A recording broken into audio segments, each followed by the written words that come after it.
ഈ ആരോപിക്കപ്പെടുന്ന ഇങ്ങനെ പറയുന്ന പ്രസിദ്ധീകരണങ്ങളിൽ എവിടെയും അങ്ങനെ ആ ആരോപിക്കപ്പെടുന്ന 2007 ഏപ്രിൽ മാസത്തില് ഇസ്രായേൽ അങ്ങനെ എഴുതിയിട്ടുണ്ടെന്നാണ് പ്രചരിപ്പിക്കപ്പെടുന്നത്. അങ്ങനെ ഇസ്രായേൽ അങ്ങനെ വേണം തേടണം എന്നത് പറഞ്ഞിട്ടില്ല. പിന്നെ എന്ത് പറഞ്ഞിട്ടുണ്ട്? എപ്പോഴാണ് പ്രാർത്ഥന ആവുക, പ്രാർത്ഥന ആവാതിരിക്കുക എന്നുള്ള വിശദീകരണം നൽകിയിട്ടുണ്ട്. ഒരു ചെറിയ വിശദീകരണത്തിലൂടെ കാര്യം മനസ്സിലാക്കുക. ഇവിടെ എങ്ങനെ തേടണമെന്നോ തേടാമെന്നോ അല്ലെങ്കിൽ ജിന്നെ സഹായിക്കണേ എന്ന് പറയാമെന്നോ മലക്കെ രക്ഷിക്കണേ എന്ന് വിളിച്ചു പറയാമെന്നോ ഒന്നും ആ പരാമർശത്തിലില്ല. നേരെ മറിച്ച് ഭൗതിക വ്യത്യാസം എന്ത് എന്ന് വിശദീകരിച്ചു കൊടുക്കുവാൻ വേണ്ടി നടത്തിയ ഒരു പരാമർശത്തെ സന്ദർഭത്തിൽ നടത്തി മാറ്റി ജിന്നുകളോട് സഹായം തേടാം, പ്രാർത്ഥിക്കാം എന്ന് ജബ്ബാർ മൗലവി പറഞ്ഞു എന്ന പച്ചനുണ പറഞ്ഞു പരത്തുകയാണ്. ഒരിക്കലും അങ്ങനെ ഒരു വാദം മുജാഹിദ് പ്രസ്ഥാനം അവതരിപ്പിച്ചിട്ടില്ല, അവതരിപ്പിക്കുകയുമില്ല. കൃത്യമായി കാര്യങ്ങൾ പറഞ്ഞു കൊടുക്കും. അതിനെ ദുർവ്യാഖ്യാനിക്കുന്നവർ ദുരുദ്ദേശത്തോടെ ഈ പ്രസ്ഥാനത്തെ നോക്കിക്കാണുന്നവർ മാത്രമാണ് എന്ന തിരിച്ചറിവ് നമുക്ക് ഓരോരുത്തർക്കും ഉണ്ടാകണമെന്നാണ് ഈ സന്ദർഭത്തിൽ ചുരുക്കി സൂചിപ്പിക്കാറുള്ളത്. അല്ലാഹുവിനോട് മാത്രം പ്രാർത്ഥിക്കണമെന്ന് പ്രബോധനത്തിന്റെ മുഴുവൻ മേഖലകളിലും പറഞ്ഞുകൊണ്ടിരിക്കുന്ന മുജാഹിദ് പ്രസ്ഥാനത്തിനെതിരെ ഒരു വിഭാഗം നടത്തിക്കൊണ്ടിരിക്കുന്ന ദുർവ്യാഖ്യാനത്തിന്റെ ആഴമാണ് നമുക്കിപ്പോൾ മനസ്സിലായിരിക്കും. അപ്പൊ സഹോദരങ്ങളെ, ഇതൊരു മേജർ ഓപ്പറേഷനാണ്. ഓപ്പറേഷൻ നടക്കുമ്പോൾ സ്വാഭാവികമാണ് ഇഞ്ചക്ഷൻ ചെയ്യേണ്ടി വരും, അതേപോലെ തന്നെ അനസ്തേഷൻ ചെയ്യേണ്ടി വരും, കീറേണ്ടി വരും, മുറിക്കേണ്ടി വരും, ചെറിയ ചെറിയ വേദനകൾ അസ്വസ്ഥതകളൊക്കെ ഉണ്ടാവും. പക്ഷെ അൽഹംദുലില്ലാ ഓപ്പറേഷൻ കഴിഞ്ഞാൽ രോഗം ശിഫയാകും. അപ്പൊ അതുകൊണ്ട് ആ ഒരു ഓപ്പറേഷൻ ഉണ്ടാകുന്ന ഒരു പ്രയാസം, ഓപ്പറേഷൻ ചെയ്യുന്ന ഡോക്ടർക്ക് രോഗിനോട് വെറുപ്പുണ്ടോ? ഇല്ല. ഡോക്ടർക്ക് എന്താ രോഗിനോട് വെറുപ്പ്? 80 വർഷം തന്റെ കൂടെ ഉണ്ടായിരുന്ന കാല് മാരകമായ ഷുഗർ രോഗം ബാധിച്ചിട്ട് ഡോക്ടർ മുറിച്ചു മാറ്റുമ്പോ ചിലപ്പോ ഡോക്ടറെ രോഗി തെറി വിളിച്ചെന്ന് വരാം, അല്ലെങ്കിൽ ഡോക്ടറെ കൂടെ വന്ന ആളുകൾക്ക് ചിലപ്പോ നമ്മളോട് ദേഷ്യം ഉണ്ടായിന്ന് വരാം. എന്താ ഹേയ് ദുഷ്ടൻ, കണ്ടില്ലേ നമ്മളെ കുടുംബക്കാരന്റെ വാപ്പാന്റെ അമ്മോന്റെ കാലാണേ മുറിക്കുന്നത് എന്നൊക്കെ ഒരു തോന്നലുണ്ടാവും. പക്ഷെ അതൊരു കാരുണ്യ പ്രവർത്തനമാണെന്ന് ബുദ്ധിയുള്ളവർ സമ്മതിക്കും. എന്ന് പറഞ്ഞ പോലെ ഈ മഹത്തായ ആദർശം കൃത്യമായി പ്രബോധനം ചെയ്യാൻ ഇവിടെ കേരളത്തിൽ മുജാഹിദുകൾക്ക് മാത്രമേ അർഹതയുള്ളൂ എന്നതിന് ആധികാരികമായിട്ട് വിശദീകരിക്കുകയാണ് ഇവിടെ ഈ പ്രചരണങ്ങൾക്ക് മറുപടിയിലൂടെ നമ്മൾ ചെയ്തുകൊണ്ടിരിക്കുന്നത്.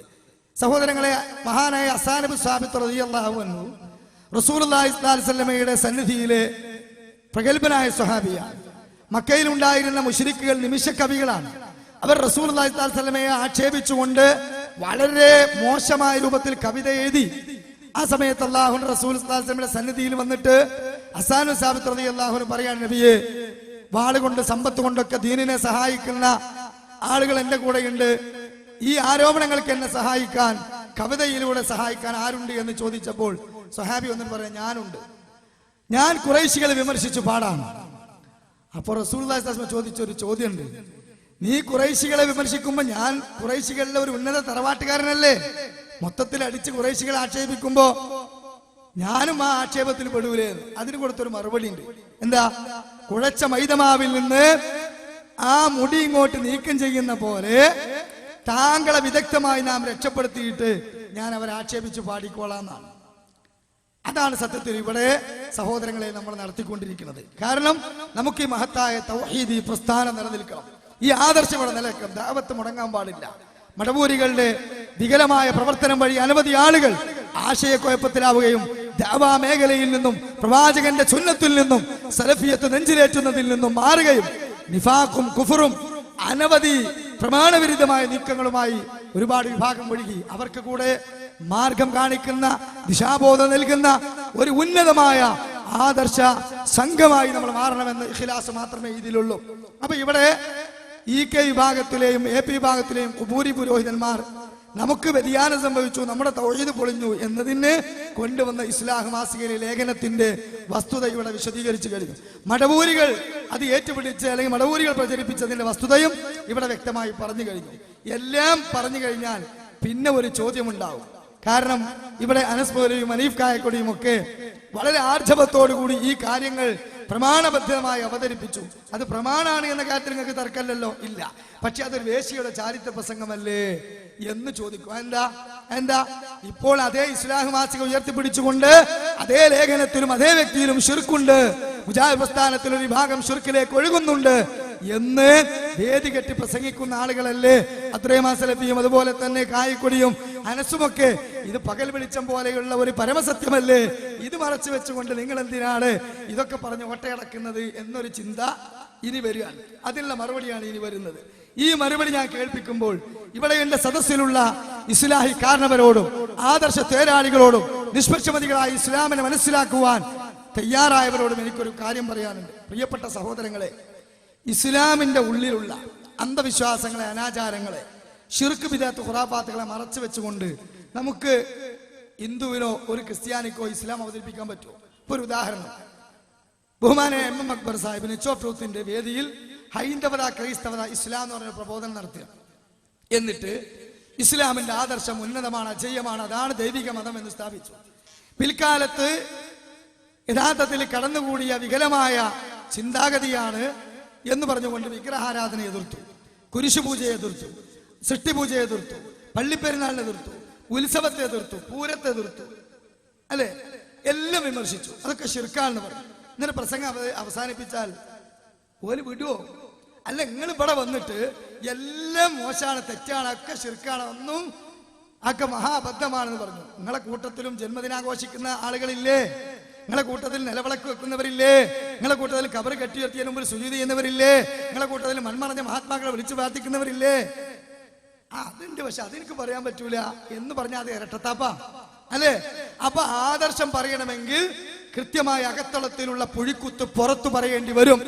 ആ ഒരൊറ്റ പ്രതിപക്ഷ ബഹുമാനം കാത്തു സൂക്ഷിച്ച് ആദർശത്തെ മാത്രം മുന്നിൽ കണ്ടുകൊണ്ട് അതിനെ സംരക്ഷിക്കാനുള്ള വേദിയാണ് ഇത് എന്നതുകൊണ്ട് പ്രിയപ്പെട്ടവരെ, ഇവിടെ സക്കരിയ സ്വലാഹിയുടെ ഒരു ശബ്ദം ഇവിടെ കേൾപ്പിക്കാൻ താല്പര്യപ്പെടാണ്. എന്തുകൊണ്ട്?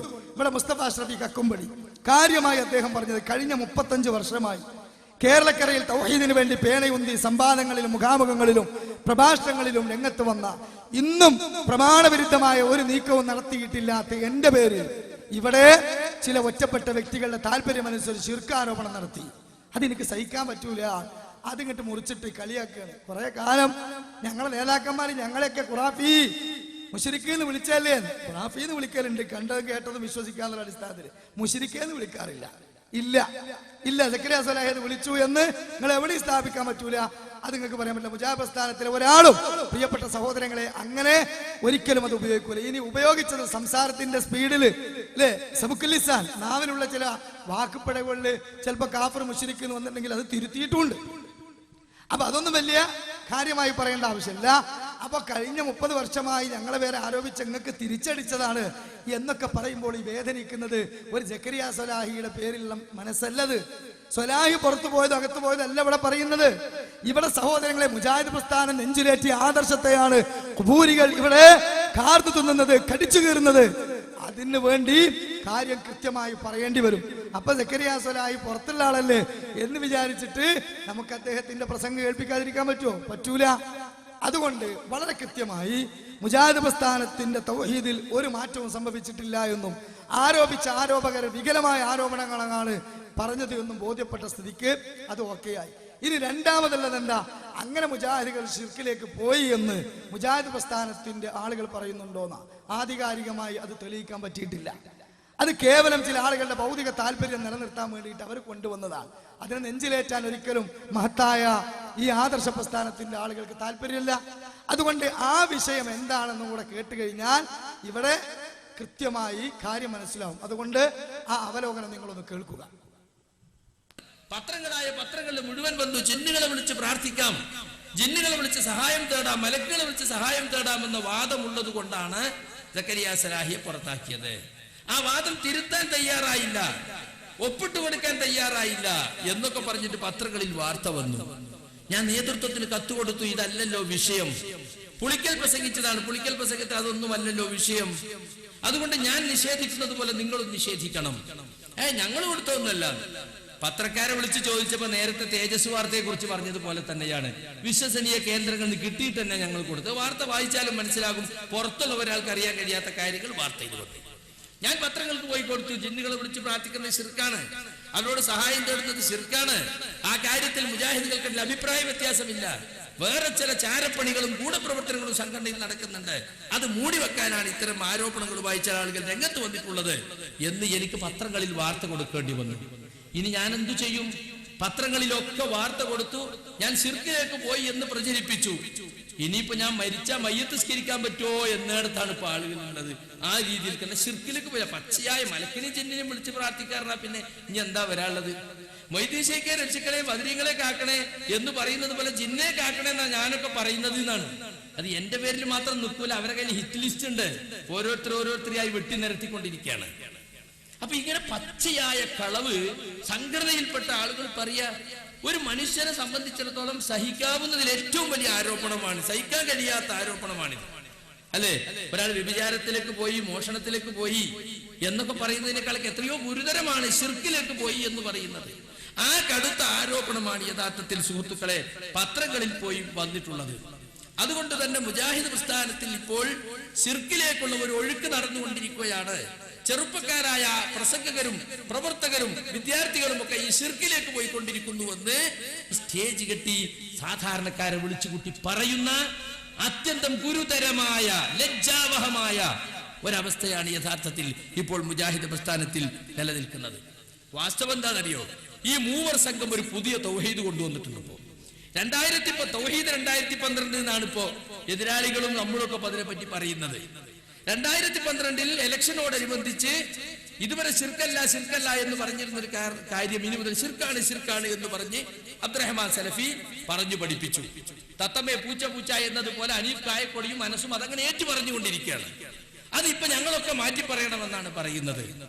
എന്നിട്ടോ അവർ പോയി ഇടവണ്ണയിൽ പോയി തൗബ ചെയ്തത്രേ, കരഞ്ഞത്രേ. അവർ രണ്ടുപേര് കരഞ്ഞാ തീരുന്നതാണോ ഈ പ്രശ്നം? മുജാഹിദ് പ്രസ്ഥാനം നാളിതുവരെ കാത്തു സൂക്ഷിച്ച തൗഹീദ് അതിൽ അടിസ്ഥാനപരമായി മാറ്റം വരുത്തുമ്പോ ഇവർ രണ്ടുപേരെയും കൊണ്ടുപോയി അബ്ദുറഹ്മാൻ സലഫി കുസു എന്ന് പറഞ്ഞിട്ട് അവരെ കൊണ്ട് ഏത്തമിടിച്ചിട്ട് കാര്യമുണ്ടോ? ഇതൊരു പ്രസ്ഥാനത്തിന്റെ ആദർശമല്ല. സുഹൃത്തുക്കളെ, സഹോദരങ്ങളെ, മുജാഹിദ് പ്രസ്ഥാനത്തിന്റെ ആദർശത്തിൽ ഒരു മാറ്റവും വന്നിട്ടില്ല. മുജാഹിദ് പ്രസ്ഥാനം ഇതുവരെ ശിർക്കല്ല എന്ന് പറഞ്ഞത് ഇപ്പോഴും ശിർക്കല്ല, ഇതുവരെ ശിർക്കല്ല എന്ന് പറഞ്ഞത് ഇപ്പൊ ശിർക്കാകുകയോ ഇതുവരെ ശിർക്കാണ് എന്ന് പറഞ്ഞ ശിർക്കല്ല എന്ന് പറയുകയോ ചെയ്താൽ ഗുരുതരമായ ആദർശ മാറ്റമാണ് മുജാഹിദ് പ്രസ്ഥാനത്തിൽ ഉണ്ടാകുന്നത്. അങ്ങനെ ഒന്നും ഉണ്ടായിട്ടില്ല. ഇത് ജനങ്ങൾക്ക് വ്യക്തമാക്കി കൊടുക്കേണ്ട ബാധ്യത എനിക്കുണ്ട്. കാരണം എന്നെ സംബന്ധിച്ച് ശിർക്കാരോപണം നടത്തി മാത്രമല്ല, ഈ പ്രസ്ഥാനത്തിന്റെ തൗഹീദ് തന്നെ ഇപ്പോൾ 2012 മുതൽ പുതിയ തൗഹീദാക്കി മാറ്റി എന്ന് പറയുമ്പോൾ അതിങ്ങനെ ഇവർ സ്റ്റേജ് കെട്ടി പ്രസംഗിക്കുമ്പോ അത് തെറ്റാണ്. അങ്ങനെ ഒരു മാറ്റം ഇവിടെ വന്നിട്ടില്ല. അങ്ങനെ കേരളത്തിലെ മുജാഹിദുകൾക്ക് മാത്രം ഒരു പുതിയ തൗഹീദ് വ്യാഖ്യാനം പറ്റുകയില്ല. ലോകത്തുടനീളമുള്ള സലഫി പണ്ഡിതന്മാർ പിന്തുടരുന്ന തൗഹീദ് വ്യാഖ്യാനത്തിനപ്പുറം അബ്ദുറഹ്മാൻ സലഫി രണ്ടാൾ കൂടി കുസു എന്ന് പറഞ്ഞാൽ തൗഹീദ് മാറാൻ പോകുന്നില്ല എന്ന് ജനങ്ങളെ പറഞ്ഞു കൊടുക്കേണ്ട ബാധ്യത നമുക്കുണ്ട്. അതാണ് ഇവിടെ നിർവഹിക്കുന്നത്. അല്ല ഒരു വ്യക്തി വൈരാഗ്യമോ ആദർശത്തിനപ്പുറത്തുള്ള എന്തെങ്കിലും രോഷമോ ഇതിനില്ല. അധികാരമോഹത്തിന്റെ പ്രശ്നമോ സാമ്പത്തിക പ്രശ്നമോ പ്യൂർ കറ കളഞ്ഞ ദീനി വിഷയം മാത്രമാണ് വാസ്തവത്തിൽ ഇതിലുള്ളത്. അത് ഞാൻ നിങ്ങൾക്ക് ഓർമ്മപ്പെടുത്തുവാൻ വേണ്ടിയാണ് വാസ്തവത്തിൽ നാം ഇവിടെ സംഘടിച്ചിട്ടുള്ളത്. എത്രയോ സ്റ്റേജുകളിൽ ഞാൻ ചോദിച്ചു, സുഹൃത്തുക്കളെ, ഞാൻ ജിന്നിനെ വിളിച്ച് പ്രാർത്ഥിക്കാം അല്ലെങ്കിൽ മലക്ക വിളിച്ച് പ്രാർത്ഥിക്കാമെന്ന വാദമുള്ള ആളായി അല്ലെങ്കിൽ സഹായം തേടാമെന്ന വാദമുള്ള ആളായി നിങ്ങൾ പറയുന്നല്ലോ. നിങ്ങളൊന്ന് പറഞ്ഞതാ, എവിടെ ഞങ്ങളത് പറഞ്ഞത്? എത്രയോ സ്റ്റേജുകളിൽ പറഞ്ഞു. ജീവിതത്തിന്റെ ഒരു ഘട്ടത്തിലും ഒരു സഹായത്തിനും ഒരു ജിന്നിനെയും മലക്കനെയും വിളിച്ച് പ്രാർത്ഥിക്കാൻ പാടില്ല. അതാണ് ഇസ്ലാമിന്റെ നിയമം. ഭൗതികമെന്നോ അഭൗതികമെന്നോ ഒരു വ്യത്യാസവുമില്ല. ഒരു സഹായവും ഒരു ജിന്നിൽ നിന്നും ഒരു മലക്കിൽ നിന്നും തേടാൻ ഇസ്ലാമിൽ പാടില്ല. പാടുണ്ടെന്ന് ആരും ഇവിടെ പറഞ്ഞിട്ടുമില്ല, വാദിച്ചിട്ടുമില്ല. എന്നാലും ഇല്ലാത്ത വാദം ഉണ്ടെന്ന് വെച്ച് കെട്ടി പറഞ്ഞ് അങ്ങനെ സ്ഥാപിക്കുവാൻ വേണ്ടി ചില ആളുകൾ ശ്രമിച്ചു നടക്കുന്നതാണ് വാസ്തവത്തിൽ ഇവിടെയുള്ള പ്രശ്നത്തിന്റെ മർമ്മം എന്ന് നിങ്ങൾ മനസ്സിലാക്കണം. അപ്പൊ സഹോദരങ്ങളെ, ഇവിടെ പല്ലുകുത്തി മണപ്പിക്കല്ലേ എന്ന് ഇനി ചിന്തിക്കണ്ട. കാരണം ഇവിടെ നാട് നീളെ നമുക്കറിയാം KNM KJN ലേബിളില് ഒരു ഭാഗത്ത് ആദർശ വിശദീകരണം നടക്കുകയാണ്, മറുഭാഗത്ത് സക്കരിയ സ്വലാഹി കൃത്യമായി അതും വിശദീകരിച്ചു കൊണ്ടിരിക്കുകയാണ്. ഇതിനിടയിൽ ഈ കാന്തപുരം വിഭാഗവും മടവൂരി വിഭാഗവും ജമാഅത്തെ ഇസ്ലാമിക്കാരും ഇപ്പൊ സമസ്തക്കാരും ഒക്കെ രംഗത്ത് വന്നിരിക്കുകയാണ്. അപ്പൊ അത് നെറ്റിലൂടെയും വൈലസിലൂടെയും CD-കളായും എല്ലാം കവലകളില് ചർവണം ചെയ്യുമ്പോ പിന്നെ ഇതൊരു രഹസ്യം എന്നതിൽ ഇല്ല. അത് ബുദ്ധിയുള്ള ആരും അങ്ങനെ പറയുകയുമില്ല. അപ്പൊ വസ്തുത വ്യക്തമാണ്, ഇവിടെ കാര്യം കൃത്യമാണ്. അതുകൊണ്ടാണ് ഇത് ഇങ്ങനെ പറയേണ്ടി വന്നത്. അതിനാണ് ഞാൻ നിച്ച് ഓഫ് ട്രൂത്തിലെ MM അക്ബറിന്റെ വിഷയാവതരണവുമായി ബന്ധപ്പെട്ടൊരു ഉദാഹരണം തന്നെ എടുത്തു പറഞ്ഞത് എന്ന് നിങ്ങൾ മനസ്സിലാക്കണം. അപ്പൊ അകത്തളങ്ങളിലുള്ള ശിർക്ക് ബിദഅത്ത് ഖുറാഫാത്തുകളെ ന്യായീകരിക്കുക അല്ലെങ്കിൽ മൂടിവെക്കുക ചെയ്തിട്ട് മന്യമത വിഭാഗക്കാർ ചെയ്യുന്നത് മുഴുവൻ തെറ്റാണ് എന്ന് പറയുന്ന കാപട്യ നിലപാട് കാണിച്ചാൽ നമുക്ക് തൗഹീദുമായി മുന്നോട്ട് പോകാൻ പറ്റൂല. അതുകൊണ്ടാണ് ഈ കാര്യം ഇവിടെ മുജാഹിദുകളുടെ ആദർശത്തിന് രൂപീകരിച്ച അന്ന് മുതൽ ഇന്ന് വരെ ഇനി ഇലാ യൗമുൽ ഖിയാമ വരെ ഇൻഷാ അല്ലാഹ് ഒരിക്കലും നിലപാട് മാറൂല. കാലാന്തരങ്ങളില് അനവധി ആളുകൾക്ക് വ്യതിയാനം സംഭവിക്കുകയും ചില ആളുകളുടെ താല്പര്യങ്ങൾക്കനുസരിച്ച് ഓരോ കാലഘട്ടത്തിൽ ഓരോരുത്തരും പുതിയ വാദങ്ങൾ അവതരിപ്പിച്ച് പുറത്തു പോവുകയും ചെയ്യും. അല്ലെങ്കിൽ അങ്ങനെ നശിച്ചു പോകുമെന്നതല്ലാതെ ഖുർആനും സുന്നത്തും സലഫു സാലികളുടെ മാർഗമനുസരിച്ച് പഠിക്കണമെന്നും വ്യാഖ്യാനിക്കണമെന്നും എഴുതി വെച്ച മുജാഹിദുകൾക്ക് ഖിയാമത്ത് നാൾ വരെ ആ നിലപാടോ ബൈലോ മാറ്റേണ്ട ആവശ്യമില്ല, ഞങ്ങളുടെ ഭരണഘടന തിരുത്തേണ്ട ആവശ്യമില്ല എന്നാണ് ഈ വിഷയത്തിൽ എനിക്ക് പറയാനുള്ളത്. അപ്പൊ പ്രിയപ്പെട്ട സഹോദരങ്ങളെ, നിങ്ങൾ മനസ്സിലാക്കേണ്ട ഒരു കാര്യം, ഇവിടെ ഒരിക്കലും തന്നെ അങ്ങനെ വാദമല്ല. അപ്പോഴും ചില ആളുകൾക്ക് ഒരു സംശയം. എന്താ സംശയം? അല്ല, ഞങ്ങൾ പലയിടത്തും അങ്ങനെ കേൾക്കുന്നുണ്ടല്ലോ എന്നാ. എന്താ ഇവിടെയും പറഞ്ഞു, ഇവിടെയും എല്ലായിടത്തും പറയുന്നത് എന്താ? സക്കരിയ സ്വലാഹിക്ക് അങ്ങനെ വാദമില്ലാന്ന് സക്കരിയ സ്വലാഹി പറയാ, മുജാഹിദുകളിലെ ആളുകൾ പറയാ. എന്നിട്ടതാ നിങ്ങളുടെ ഈ ആളുകൾ തന്നെ ഇപ്പൊ പുഴയിൽ ഇങ്ങനെ